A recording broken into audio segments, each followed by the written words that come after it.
ఎవరినేసావు నువ్వు ఈవోని? వెంకటేశ్వర స్వామి దగ్గర హిందూ సాంప్రదాయ ప్రకారం ఇంట్లో ఎవరైనా చనిపోతే 1 year వెళ్ళం, అది అపచారం. కొడుకు చనిపోతే 12 రోజులు వస్తాను, అపవిత్రం కాదా? నీకు కాకపోవచ్చు, దేవునికి.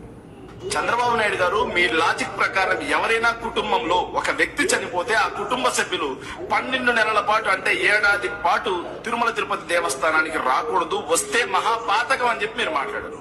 మరి మీ సొంత కుటుంబంలో మీ తోట పుట్టినటువంటి తమ్ముడు, నీ రక్తం పంచుకు పుట్టినటువంటి తమ్ముడైనటువంటి నారా రామ్మూర్తి నాయుడు గారు చనిపోయిన కేవలం 5 నెలలు కూడా కాకుండానే నవంబర్ 2024లో చనిపోతే మార్చి 2025లో తమరు తమ కుటుంబ సభ్యులు సకుటుంబ సపరివార సమేతంగా తిరుమల తిరుపతి దేవస్థానానికి వచ్చి అక్కడ వెంకటేశ్వర స్వామి దర్శనం చేసుకోవడమే కాకుండా అన్నదానం కూడా చేశారు కదా.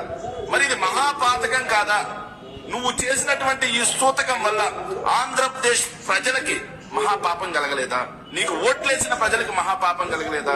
నువ్వు చేసినటువంటి ఈ మహాపాతకం పుణ్యమే కదా తిరుమల తిరుపతి వెంకటేశ్వర స్వామి యొక్క క్యూ లైన్లలో భక్తులు తొక్కిసాట్లు చనిపోయింది, సింహాచలంలో గోడకూలు చనిపోయింది, కాశీ ముక్కలో 9 మంది భక్తులు నీ వల్లే, నువ్వు చేసిన మహాపాతకం వల్లే కదా బలైపోయింది. ఇది కాకుండా నువ్వు చేసినటువంటి మహాపాతకం వల్ల రాష్ట్రం అడుక్కు తినే స్థితిలో ఈ రోజు అప్పుల్లో నెంబర్ 1 లో ఉంది, ఉద్యోగాలు లేక నిరుద్యోగ స్థితిలో నెంబర్ 1 లో ఉంది, అభివృద్ధి లేక మన రాష్ట్రం ఈ రోజు నువ్వు చేసినటువంటి మహాపాతకం వల్ల దేశంలో 22వ స్థానంలో అయిపోయింది.